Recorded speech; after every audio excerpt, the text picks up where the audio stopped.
नमो सिद्धाण नमो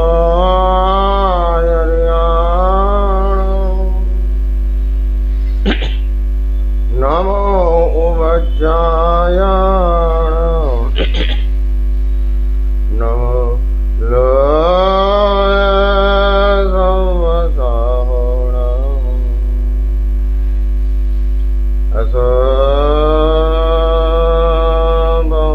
असभोजनमकर सवभावपणासणो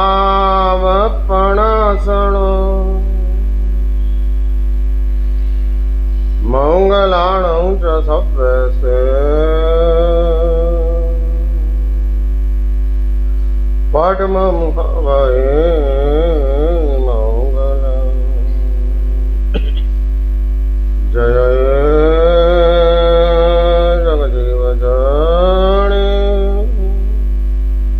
वियाणो जगगुरु जगाणो जगणा हो जगबंधु जय जगप्रियमो भयमो जय सुवर्णं पभवो तीर्थयराणं अपच्छिमो जय जय गुरुलोकाणं जय महप्पा महावीरो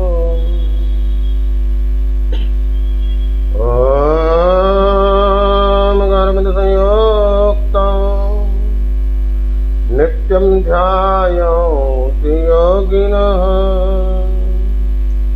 कामदं मोक्षदं चैव ओंकाराय नमो नमः अज्ञानदुरन्दनं ज्ञानाञ्जनशलाकया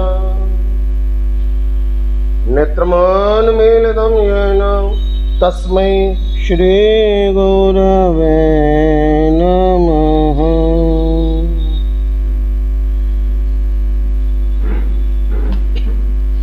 ओम नमो जीर्णाणां शरणाणां मंगलाणां लघुत्तमाणं राम रेम रोम रैम रौ रह अस्या उषा त्रैलोक्यललामभूताय क्षुद्रोपद्रवशमनाय अर्हते नमः स्वाहा। ओम नमो जीर्णाणां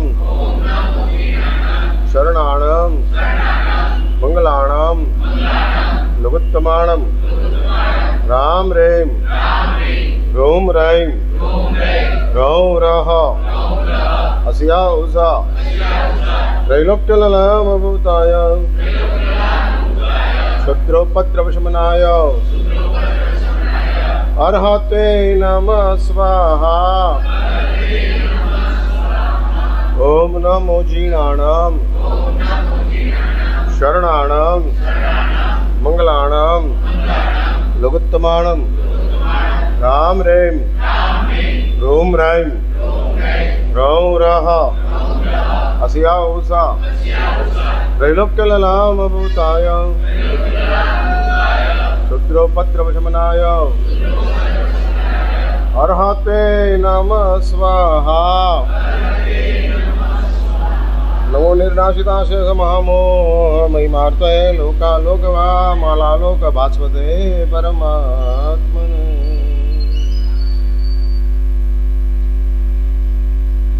મુંબઈની અંદર ટાટાનું કેન્સર ઇન્સ્ટિટ્યૂટ છે.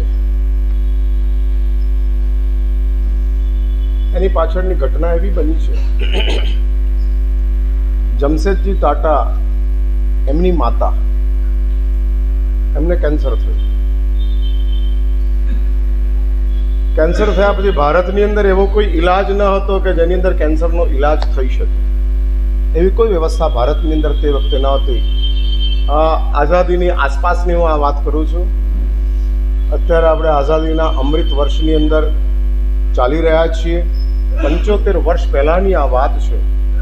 અને 75 વર્ષ પહેલાં જમશેદજી ટાટા જેણે ભારતની અંદર ઔદ્યોગિક ક્રાંતિનો પાયો નાખ્યો એ જમશેદજી ટાટા મૂળ પારસી, ભારતના એ લોકો હતા નહીં, ભારતમાં આવીને વસ્યા અને પછી એ લોકોએ પોતાના જીવનની અંદર નેકી અને પ્રામાણિકતાના કારણે જે વિકાસ કર્યો એ વિકાસના મૂળની અંદર ટાટા પરિવાર હતો. એમની માતાને કેન્સર થયું. દેશની અંદર કોઈ કેન્સરનો ઈલાજ ન હતો, વિદેશની અંદર જવું પડે તેમ હતું. અને તે વખતે ભારતની અંદર વિદેશ જાય એવી ફ્લાઇટો નહોતી. સૌથી પહેલું વિમાન જમશેદજી ટાટાએ ઉડાડ્યું, વિદેશની અંદર પોતાની માતાને લઈ ગયા અને ત્યાં આગળ ઈલાજ કરાવ્યો. ઈલાજ કેટલો સક્સેસ થયો એ ખબર નથી, પણ એ ઈલાજ કરાવ્યો. ફરી પાછી માતાને સ્વદેશમાં લઈ આવ્યા. સ્વદેશમાં આવ્યા પછી ટાટાએ વિચાર કર્યો. હું તમને એ કહેવા માંગુ છું, તમને એમ થાય મારા સાહેબ આ ઘટના કેમ સૌથી પહેલી વ્યાખ્યાનની અંદર લીધી, પણ હું એ વાત કરવા માંગુ છું કે કોઈ પણ પ્રવૃત્તિની પાછળ એનું એક બેકગ્રાઉન્ડ હોય છે અને બેકગ્રાઉન્ડના કારણે પ્રવૃત્તિનું મૂલ્ય આપોઆપ વધી જાય છે અથવા તો આપોઆપ ઘટી જાય છે. આ બેકગ્રાઉન્ડ હોય છે. ભાઈ, બંદૂક તો ત્રાસવાદીની પાસે પણ હોય અને સૈનિકની પાસે પણ હોય. હા, બંનેની પાસે બંદૂક હોય છે, રિવોલ્વર બંને રાખતા હોય છે, પણ ત્રાસવાદીની બંદૂક બેકગ્રાઉન્ડ ખરાબ છે.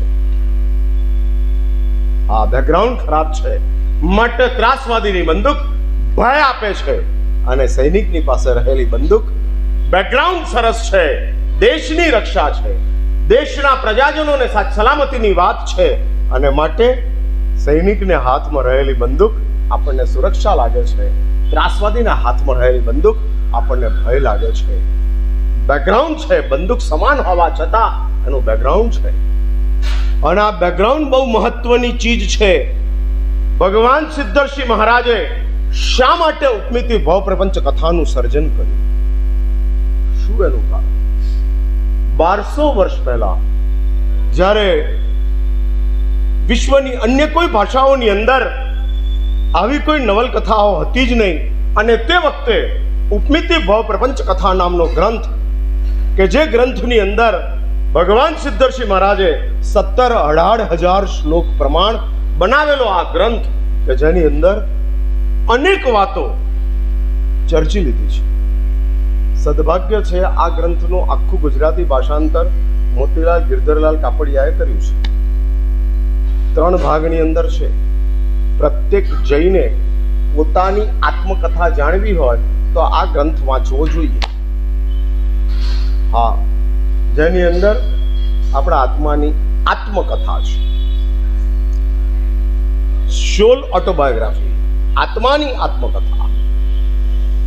જેમ ભારતની કથા હોય છે, જેમ મોટા મોટા માણસોની પોતાની આત્મકથાઓ હોય છે. હા, ગાંધીજીએ સત્યના પ્રયોગોના નામે પોતાની આત્મકથા બનાવી. જવાહરલાલ નહેરુએ ડિસ્કવરી ઓફ ઇન્ડિયાના નામે પોતાની આત્મકથા મૂકી. એ રીતે ભગવાન સિદ્ધર્ષિ મહારાજે આત્માની આત્મકથા મૂકી. હવે તમે વિચાર કરો, ભારતનો ઇતિહાસ લખવા માટે ધારો કે 12, 14, 15 વોલ્યુમો લખવા પડે. આખા વિશ્વનો ઇતિહાસ લખવા માટે કદાચ એન્સાઇક્લોપીડિયાના 50 વોલ્યુમો ઓછા પડે તો આપણો આત્મા તો દુનિયા કરતા જૂનો છે. હા, દુનિયા કરતા જૂનો છે. શોધાયેલું વિશ્વ, એની શરૂઆત ક્યાંક મળે છે, પણ ઓળખાયેલો આત્મા એની શરૂઆત ક્યાંય નથી મળતી. જો આપણે આપણા આત્માને ઓળખ્યો હોય તો, ઓળખાણ એટલે સમજ્યા ને, અન્ડરસ્ટેન્ડિંગ. અનુભવની વાત નથી કરતો, ઓળખાણની વાત કરું છું. અનુભવ તો બહુ દૂરની વાત છે, બહુ દૂરની વાત. સૌથી પહેલી ઓળખ પ્રાપ્ત થાય અને આપણે આપણા આત્માને ઓળખી શક્યા હોઈએ. હા, ઓળખી શક્યા હોય. નૈનમ છિંદંતિ શસ્ત્રેણ નૈનમ દહતિ પાવકઃ.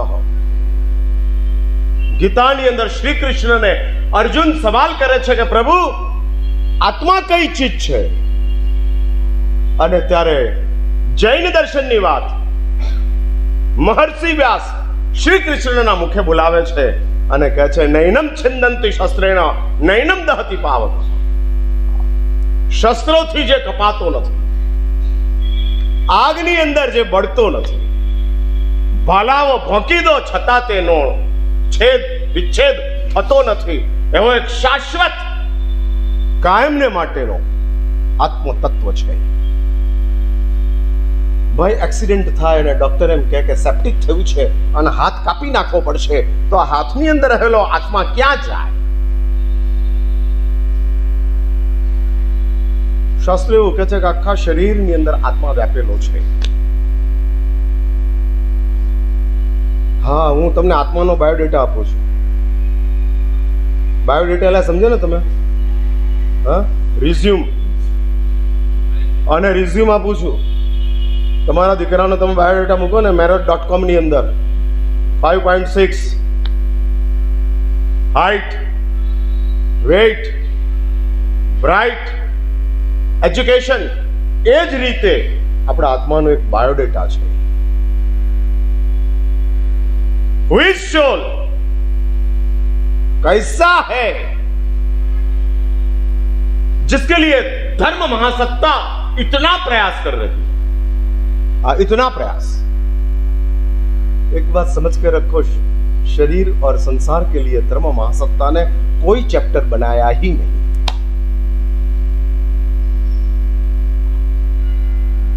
શરીર આવશ્યક છે તો ધર્મ મહાસત્તા એનું એક ડેફિનેશન આપે છે, એનું વર્ણન કરે છે, પરંતુ આ શરીર કેવું એનું વર્ણન કરીને છોડી દે છે. જૈન શાસ્ત્રકારોએ દેવલોકનું પણ વર્ણન કર્યું છે અને નારકનું પણ વર્ણન કર્યું છે, પરંતુ મનુષ્ય જીવનનું મૂલ્ય સમજાવ્યું છે. સમજાય છે મારી વાત? દેવલોકનું વર્ણન છે. વર્ણન એટલે સમજ્યા ને તમે? માત્ર દેવલોકની ઓળખ છે. કેવો છે દેવલોક? How is heaven? અને દેવલોકનું વર્ણન આપે છે. આનાથી વિશેષ કંઈ નહીં. એવું ક્યાંય શાસ્ત્રમાં લખ્યું નથી કે દેવલોકમાં જવું જોઈએ. પણ એવું શાસ્ત્રમાં વારંવાર આવે છે કે માનવ જીવન મેળવવું જોઈએ, મેળવવું જોઈએ, મેળવવું જોઈએ. ભાઈ મહાવિદ્ય ક્ષેત્રની અંદર ભગવાન સિમંદરની દેશનાની અંદર દેવો જતા હોય ત્યારે ભગવાન સિમંદર દેશનામાં શું કહે?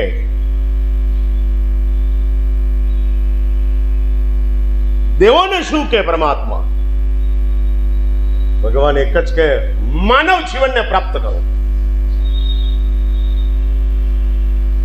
અને કોઈ દેવ સવાલ કરે કે વાય ह्यूमन लाइफ, क्यों मानव जिंदगी क्यों, वाय किस लिए आप कहते हो मानव बनो?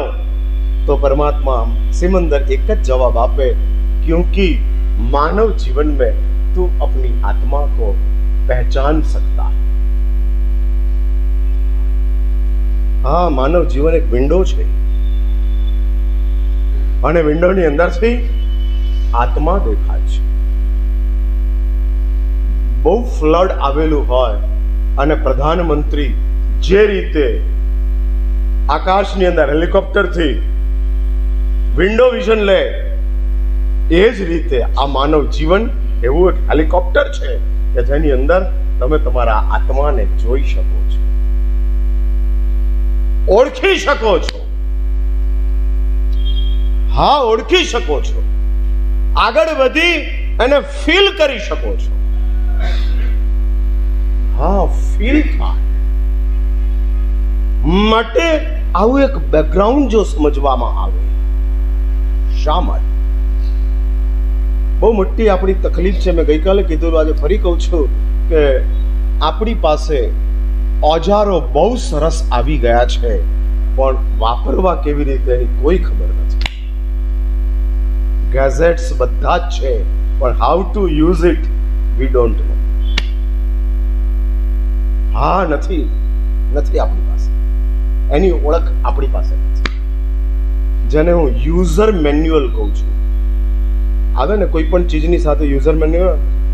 બહેનો ગ્રાઇન્ડર લઈ આવે ત્યારે એની સાથે યુઝર મેન્યુઅલ આવે ને. હા, જ્યુસર લાવે user manual, washing machine user manual, mobile user manual, એમાં જીવન સાથે યુઝર મેન્યુઅલ. જીવન ઇઝ જસ્ટ લાઈક ગેઝેટ, જે તમને મળ્યું છે શરીર સાથેનું. શરીર તો પેકિંગ છે, જીવન જીવવાનું છે. અને આ જીવનનું મેન્યુઅલ, હાઉ ટુ યુઝ એમ હાઉ ટુ લીવ, કૈસે જીના. ભાઈ એવું કઈ વિચાર કર્યો કે ના કર્યો કોઈ દિવસ? આપણે જ્યારે નાના હતા ને ત્યારે તમને ખબર છે, આમ ગુંગા મોઢામાંથી કાઢીને નાકમાંથી કાઢીને મોઢામાં નાખતા હતા.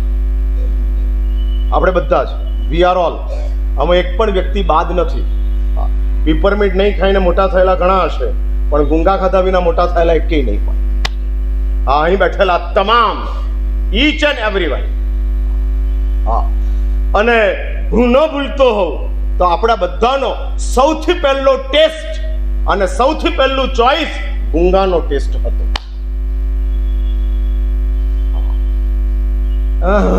એમાં કોઈ આપણી જાત માટે શરમ અનુભવવાની જરૂર નથી. It is fact. ये हकीकत है. We did it. हमने किया. અને ગુંગા આપણે ખાતા જતા હતા. સમજો કે તમારી મમ્મીએ તમને ગુંગા ખાતા અટકાવ્યા ના હોત તો આજે પણ ખાત ને. હું પૂછું છું ભાઈ, હું સવાલ કરું છું. ના મળે, સમજણ આવે તો એને. હા, એવું જરૂરી નથી. સમજણ આવ્યા પછી એ લોકો રાતે ખાય છે. સમજણ આવ્યા પછી એ લોકો કંદમૂળ ખાય છે. સમજણ આવ્યા પછી લોકો અભક્ષ્ય સેવન કરે છે. સમજણ આવ્યા પછી લોકો ઊંધા રસ્તે જાય છે. એટલે એક વાત સમજી રાખજો, તમે જે છોડીને બેઠા છો ને, છોડવું બહુ દુષ્કર છે. Very difficult. કરવું આસાન છે, છોડવું મુશ્કેલ છે. અને માટે છોડવાને શાસ્ત્રોએ વિરતિ કીધી છે, પૂજાને શાસ્ત્રોએ ભક્તિ કીધી છે. ભક્તિ કરી શકાય છે, પણ પાપ છોડી શકાતા નથી. એટલે સામાયિક વિરતિ છે, પૂજા ભક્તિ છે.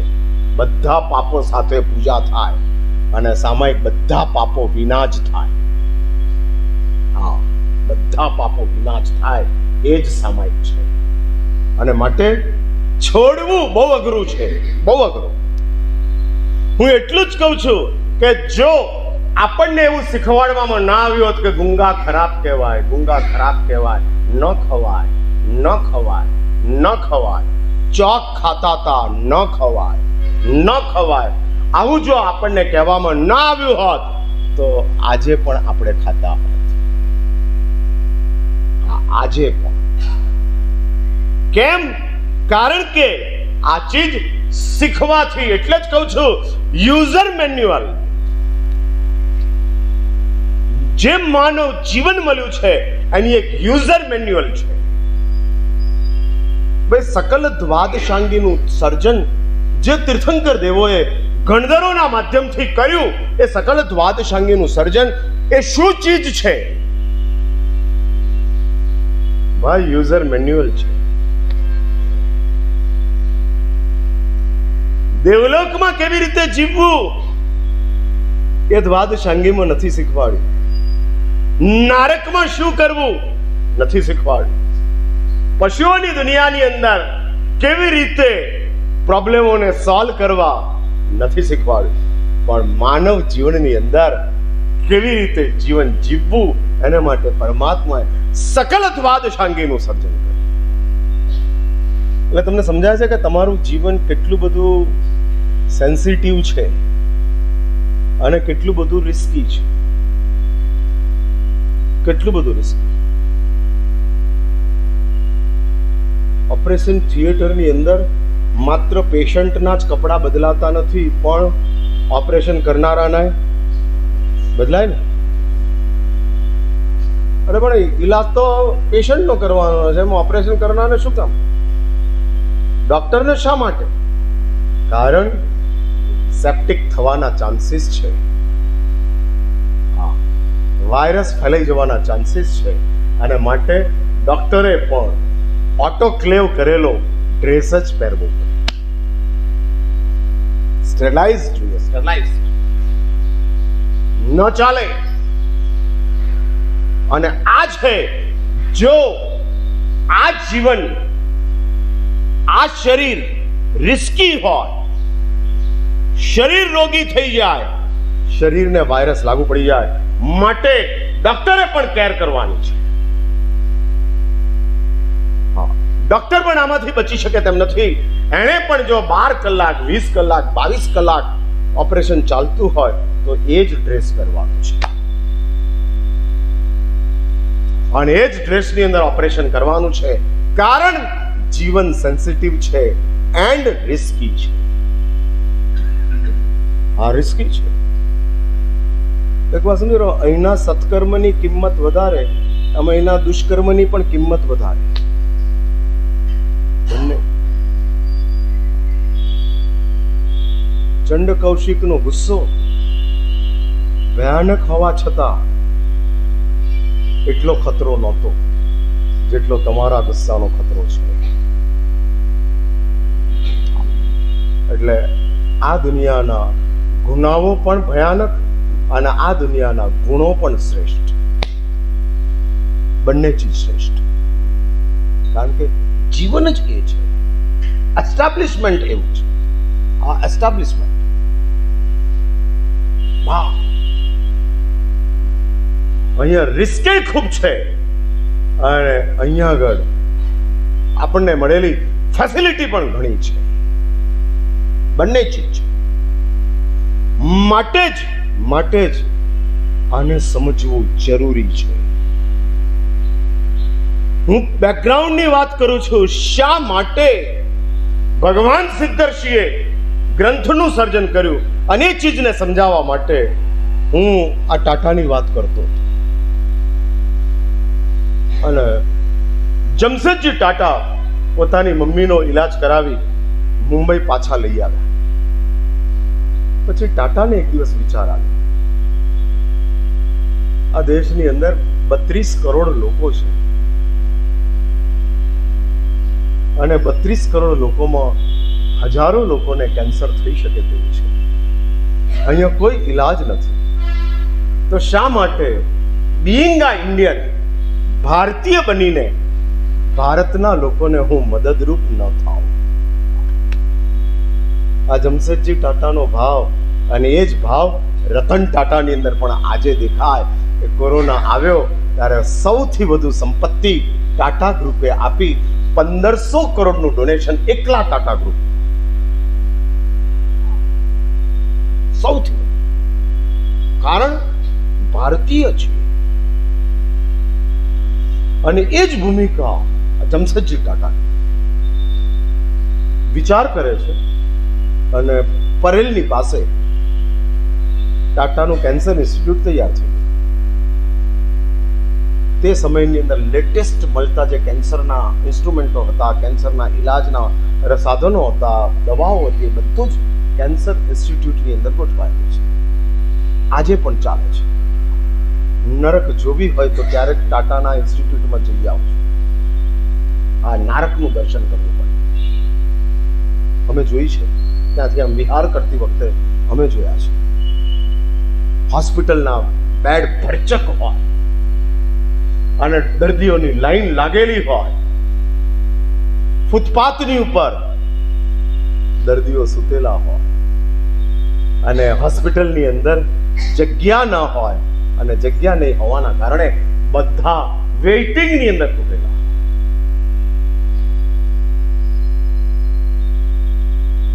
શાતા છે માટે અશાતાનો ડર નથી, પણ અશાતા ક્યાંથી ત્રાટકી જશે પત્તો નહીં.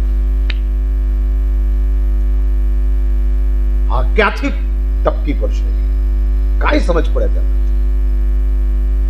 આપણે જ્ઞાની ખરા, પણ 1 મિનિટ પછીની બાબતમાં આપણે સૌથી વધારે અજ્ઞાની. After 1 minute what will happen we don't know, हम नहीं जान सकते. 1 मिनट के बाद क्या होगा कुछ नहीं, और कुछ पता नहीं. हाँ, કશું જ નથી. એટલા બધા બોદા ફાઉન્ડેશનની ઉપર આપણું કન્સ્ટ્રક્શન છે કે જેનું ફાઉન્ડેશન એકદમ બોદું છે.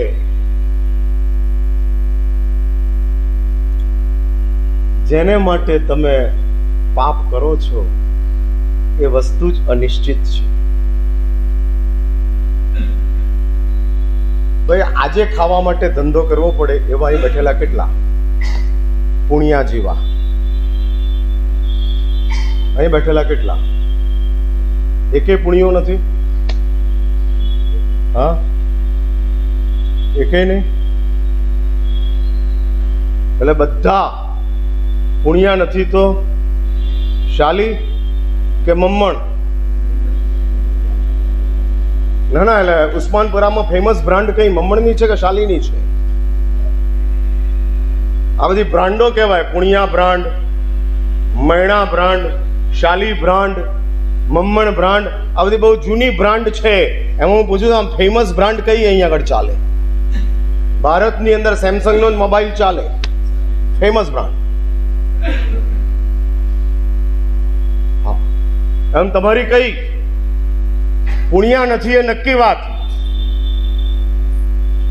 આજે કમાઈને આજે જ ખાવું પડે, આજનું જ કમાવાય અને આજે જ ખવાય એવું નથી.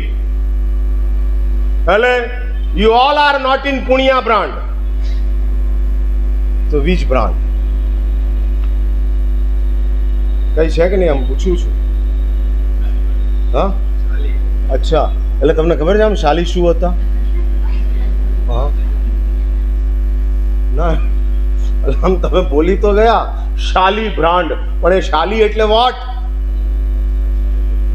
તમને ખબર છે શાલી ભદ્ર કઈ ભૂમિકાની અંદર હતા? હા, કઈ ભૂમિકાની અંદર? પુણ્યના ઉદયની અંદર પણ પોતાની સ્વસ્થતાને જેણે ક્યારેય ડેમેજ કરી નથી.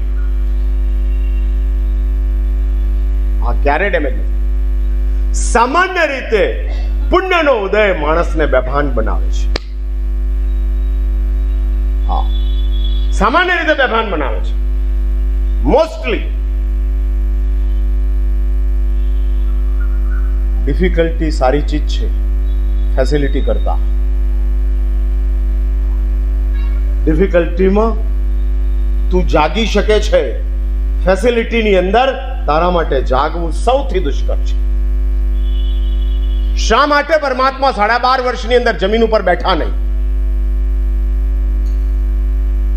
બેસવું ફેસિલિટી છે, અને ભગવાન મહાવીરને ખુદને પણ બેસવાની ફેસિલિટી રિસ્કી લાગી. રિસ્કી.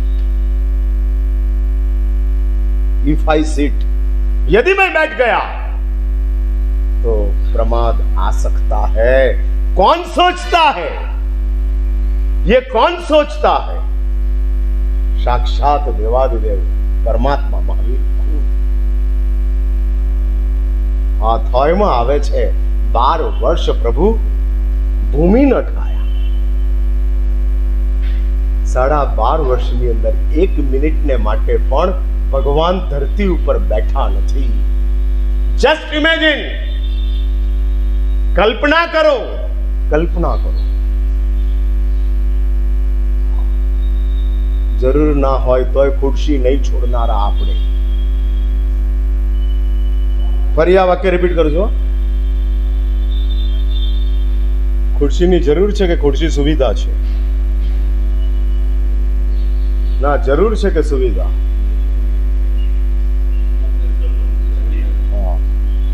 એટલે અમુકને જરૂર, અમુકને સુવિધા. એમાં આપણો નંબર ક્યાં આગળ? સુવિધામાં કે જરૂરમાં?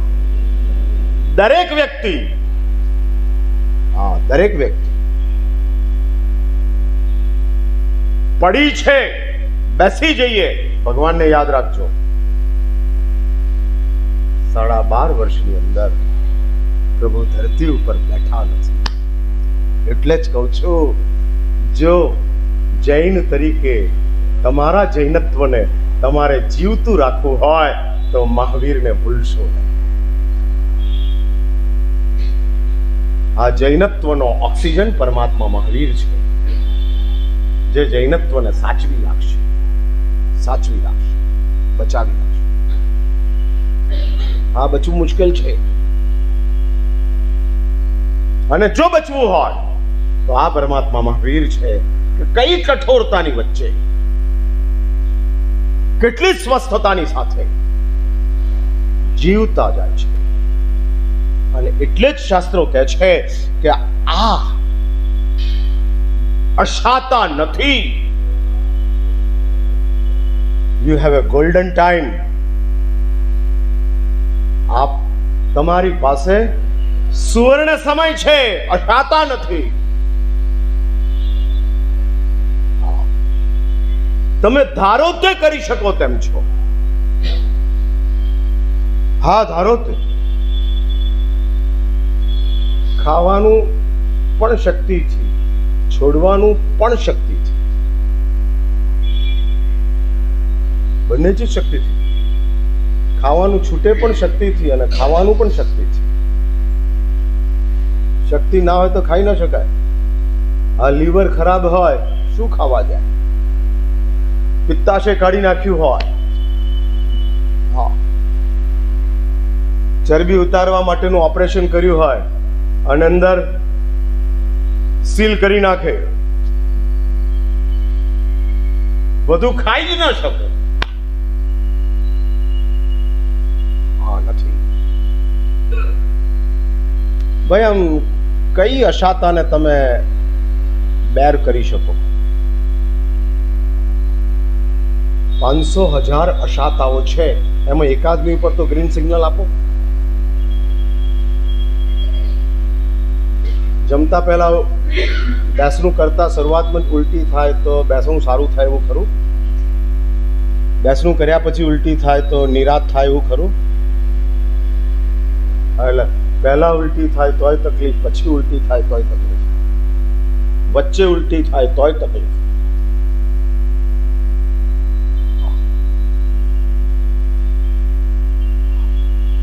એટલે અશાતા, આ એક અશાતા. અને પેલા કેન્સરના દર્દીઓની વાત કરતો હતો કે જે અશાતામાં છે, તીવ્ર અશાતા. અને ટાટાએ આ કેન્સર ઇન્સ્ટિટ્યૂટ ઊભું તો કરી દીધું. હવે આને ચલાવવું પડે ને, રન કરવું પડે. ધર્મસ્થાનો બની તો જાય, સાચવવા પડે. હા, સાચવવા પડે. બનતા જ જાય છે. ઉપયોગ કેટલો, મોટામાં મોટો સવાલ છે. હા, મોટામાં મોટો સવાલ. પણ આ બની ગયું ઇન્સ્ટિટ્યૂટ. પછી ટાટાની દીર્ઘદ્રષ્ટિ સાંભળજો. હવે ટાટા વિચાર કરે છે કે હું હયાત છું ત્યાં સુધી તો કદાચ આનું મેન્ટેન હું કરી દઈશ, પણ आफ्टर मी वॉट, मेरे बाद में क्या? અને તમને ખબર છે ટાટાએ આ કેન્સર ઇન્સ્ટિટ્યૂટ લાઈફ લોંગ ચાલે એટલા માટે મરીન ડ્રાઈવની ઉપર ટાટાએ તાજમહેલ હોટેલ બનાવી. અને તાજ હોટેલના કોન્સ્ટિટ્યુશનમાં લખી નાખ્યું, આ હોટેલની અંદરથી જેટલી ઇન્કમ થાય એ બધી જ ઇન્કમ કેન્સર ઇન્સ્ટિટ્યૂટને રન કરવામાં વાપરવા. નો વન કેન ચેન્જ. અને તાજ ચાલે છે અને એની સાથોસાથ કેન્સર ઇન્સ્ટિટ્યૂટ પણ ચાલતું જાય છે. હા, કેન્સર ઇન્સ્ટિટ્યૂટ પણ ચાલે છે. એટલે ટાટાએ ભારતની અંદર પોતાની મમ્મીના કેન્સરના કારણે કેન્સર ઇન્સ્ટિટ્યૂટ ઊભું કર્યું. એ જ રીતે ભગવાન સિદ્ધર્ષિ મહારાજ, જેમણે આ ઉપમિતિ ભવ પ્રપંચ કથા નામનો ગ્રંથ બનાવ્યો છે, અને ગ્રંથ હું તમને શ્રવણ કરાવું છું એ જાણવા માટે, આ ગ્રંથને સાંભળવા માટે આ ગ્રંથકારનું બેકગ્રાઉન્ડ, એટલે સર્જનનું મૂલ્ય સર્જકના બેકગ્રાઉન્ડ ઉપર નક્કી થાય છે. સર્જન કેટલું મૂલ્યવાન છે એ સર્જકનું બેકગ્રાઉન્ડ કેવું છે એના આધારે થાય છે. આબુ અને દેલવાડાના દેરાસરો અનુપમાએ બનાવ્યા અને એની પાછળ અનુપમાનો જ્ઞાન હતો. મહામાસની કડકડતી ઠંડીની અંદર કારીગરોના હાથ જડ થઈ જતા હતા અને અનુપમા જાતે તાપણા કરી અને કારીગરોના હાથને ગરમી આપતા હતા. રાતના 11 વાગે અનુપમા દેવી, ધોળકાના સેનાધિપતિના પત્ની અનુપમા આ તાપણા તૈયાર કરતા હતા અને તાપણા આપી અને કારીગરોને તૈયાર કરતા હતા અને અનુપમા જાહેર કરતા હતા, રાતના સમયની કારીગરીની અંદર જેટલી કરજ પથ્થરની તમે પાડશો એટલા વજનની ચાંદી તમને એક્સ્ટ્રામાં આપવામાં આવશે. હા, એક્સ્ટ્રા. ભાઈ, 200 માણસનું આઈબિલ હોય ને રસોઈયાએ રસોઈ કરી હોય એને તમે પ્રભાવના આપો? હા, ભગવાનની આંગીની અંદર 4 કલાક પૂજારીએ કર્યા હોય, એ પૂજારી ભગવાનની આંગીના દર્શન કરતા તમને ભાવ જાગ્યા, ભંડારમાં તમે 200 રૂપિયા નાખ્યા, પૂજારીને કેટલા આપ્યા? કેટલા? આરતીની અંદર 1000 મણ ચડાવો બોલી લીધો, પૂજારીને શું? કઈ ચીજ? વર્ષી તપના બેસના તમારા બહુ સરસ થાય છે, બહેનો બરાબર પીરસે છે. ક્યારે તમને એવું મન થયું કે આપણે આ બધી બહેનોને પ્રભાવના આપીએ? એના માટે સાડી લાવી આપીએ. એમાં ભીખાભાઈ ના નહીં પાડે. બેસણાનો લાભ લેવો હોય તો ભીખાભાઈ ના પાડે. સંપૂર્ણ લાભ મારો છે અને હું કોઈને બેસણાની અંદર નહીં રહું. પણ તમે જે બહેનો તમને પીરસવા માટે આવે છે, રસોઈ બનાવનારા જે રસોઈયાઓ છે એ તમારા માટે રસોઈ બનાવે છે, એને પ્રભાવના. ભાઈ, આવો વિચાર આવે કે ના આવે? હા, આવું કઈ મગજ ચાલે કે ના ચાલે? હું પૂછું છું. ભાઈ, ઉસ્માનપુરા વાળા શ્રોતાઓ છો કે રોબોટો છો? હા, રોબોટ ને એવું કે કમાન્ડ્સ આપો તો જ જવાબ આપે, અને શ્રોતા હોય તો સાંભળીને જવાબ આપે. એટલે હું અહીંયા રોબોટોને સંભળાવું છું કે શ્રોતાઓને? તો પછી થોડા હાલો ને યાર. હા, આગળ હિંમત ન થાય અને નેગેટિવ કરવાની હિંમત થાય. હા, દુખી થવા માટે તૈયાર છીએ, રોગ કહેવા માટે તૈયાર નથી. આ કઈ માનસિકતા? આપણને દુખી થવું મંજૂર છે, પણ બીમારી શું છે એ કહેવું મંજૂર નથી. એટલે આવા વિચારો આપણા મગજની અંદર કેમ બ્લિંક થતા નથી? હા, અનુપમાને આ વિચાર આવે છે, આપે છે. અમે ઘણી વાર છે ને વિહાર કરતા હોઈએ ને, આ અમદાવાદની અંદર કે મોટેરા બાજુથી, ગાંધીનગર બાજુથી આવતા હોઈએ, રસ્તામાં કોઈ નોન જૈન હોય ને, એ અમને તો પગે લાગે, પણ અમારી સાથે કોઈ વ્હીલચેર હોય અને વ્હીલચેર ચલાવનાર હોય ને, એના ખિસ્સામાં 50 રૂપિયા મૂકી દે. એ તું મહારાજને સાચવે છે, મહારાજની સેવા કરે છે. આ તીર્થ છે, મહાત્મા સ્વયં તીર્થ છે, અને તીર્થને તું ચલાવી રહ્યો છે. લે, આ આપી દે. આ બહુમાન છે, આ આપણી પોતાની કેર છે. વિચાર આવે છે અને વિચારની સાથે ચાલે છે. એટલે હું એ પૂછું છું કે સર્જક જે છે, ઉપમિતિ ભવ પ્રપંચ કથાના સર્જક ભગવાન સિદ્ધર્ષિ મહારાજ, એમનું જે એક બેકગ્રાઉન્ડ છે, શા માટે એમણે પરમાત્માની આત્મકથા ન લખી અને આત્માની આત્મકથા લખી? હા, એ મહાપુરુષ સિદ્ધ ભગવંતોની આત્મકથા લખી શકતા હતા. સિદ્ધ ભગવંતો કેવા આનંદમાં છે, કેવા જ્ઞાનની અંદર છે, કેવી રીતે પોતાના શાશ્વત જીવનને પસાર કરે છે, એનું આખું વર્ણન એ આત્મકથાની અંદર સિદ્ધ ભગવંતોની વાત લખી શકતા હતા. પણ ના, એમણે પોતાની આત્મકથા. એનું કારણ છે અનેક કારણને લઈ. કારણ કે ભગવાન સિદ્ધર્ષિ મહારાજ પોતે જ પોતાની પૂર્વ અવસ્થાની અંદર સંસારી જીવનની અંદર ડિસ્ટર્બ હતા. ડિસ્ટર્બ હતા. ઘણીવાર એવું થાય, કેટલીક વાર એવો અહેસાસ થાય, પાપી માણસ જેટલો જલ્દી બદલાઈ જાય છે એટલા ધર્મીઓ નથી બદલાતા. વાઇસ વર્સા, ધર્મીઓ જેટલા જલ્દી બગડી જાય છે એટલા પાપીઓ બગડેલા હોતા નથી. સાંભળી મારી વાત? આમ થોડી જલદ છે, ડામ લાગે એવી છે. હા, ડામ લાગે એવી છે. પણ આવી કેટલીક વાસ્તવિકતાઓ આમ સ્પષ્ટ દેખાય. અને બેકગ્રાઉન્ડ, આપણા શ્રવણનું બેકગ્રાઉન્ડ. હું છેલ્લા 2 દાડાથી આ વાત કરી રહ્યો છું.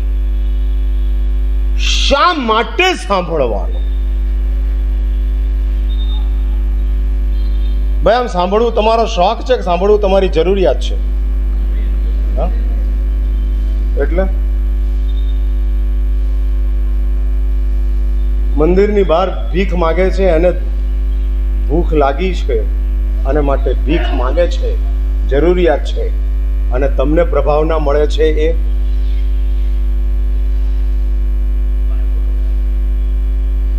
વ્યાખ્યાન, જરૂરિયાત. વ્યાખ્યાન કરવું એ મારી જરૂરિયાત, સાંભળવું એ તમારી જરૂરિયાત ખરી?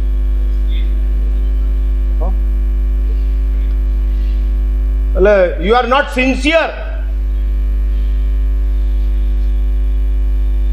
आप इतने सिंसियर नहीं हो.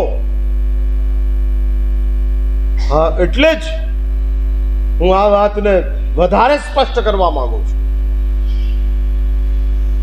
જ્યાં સુધી આપણને શ્રવણ માટેનું ભૂમિકા પ્રગટ ન થાય ત્યાં સુધી સાંભળેલું આપણું બધું જ આજ સુધીની અંદર બદલાવના કારણ નથી બન્યું. હા, નથી બન્યું. સાચું બોલો, આમ તમે સમયથી બદલાયા કે સમજથી બદલાયા? સમજથી. તો તમે ખોટી વાત કરો છો. સમજથી બદલાયા હોય તો ઘણો બધો બદલાવ આવી જાય. સમયથી બદલાયા હો તો લિમિટમાં બદલાવ આવે. આ લિમિટની અંદર સમયથી 80 વર્ષનો માણસ સિનેમાની લાઈનમાં ઊભો રહે, કેવો લાગે? એટલે ઊભો ના રહે, સમય એને બદલી નાખે, સમય ચેન્જ કરી નાખે. એટલે વાત પૂરી કરું છું. શા માટે આ સાંભળવું? હું શા માટે સંભળાવું છું? આજે હું તમને કહી દઉં. મારું સંભળાવવા પાછળનું એમ એક જ છે, તમને બધાને સુખી કરી દેવા. એટલે હું સુખી જીવનની ટિપ્સ આપું છું. પણ તમે શા માટે સાંભળો છો? એટલે તીર્થંકર દેવોથી માંડી તમામ ગણધર ભગવંતો, તમામ આચાર્ય ભગવંતો, તમામ મહાત્માઓ એક જ કારણસર પ્રવચન આપતા હોય છે, શ્રોતાઓને સુખી બનાવવા.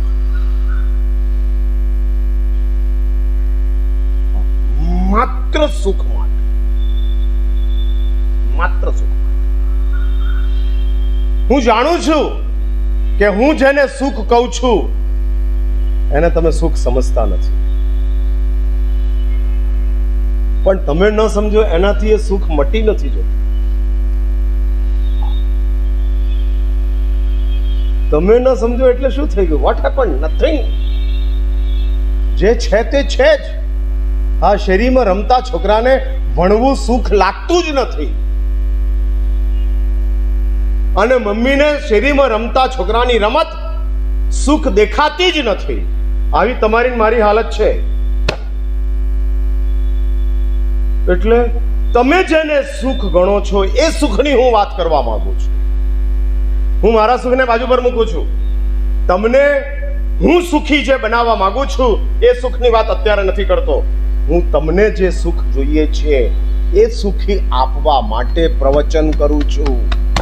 તમારે જે સુખ જોઈએ છે એટલે તમે મને કહેજો કે મારા સાહેબ અમારે આ સુખ જોઈએ, આ સુખ જોઈએ, આ સુખ જોઈએ, આ સુખ જોઈએ, અને એના માટે હું તમને પ્રવચન આપું છું. હવે બોલો, સાંભળવું ગમશે?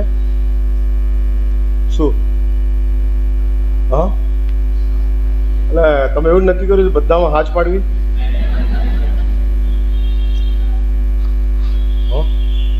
હા, એવું હોય.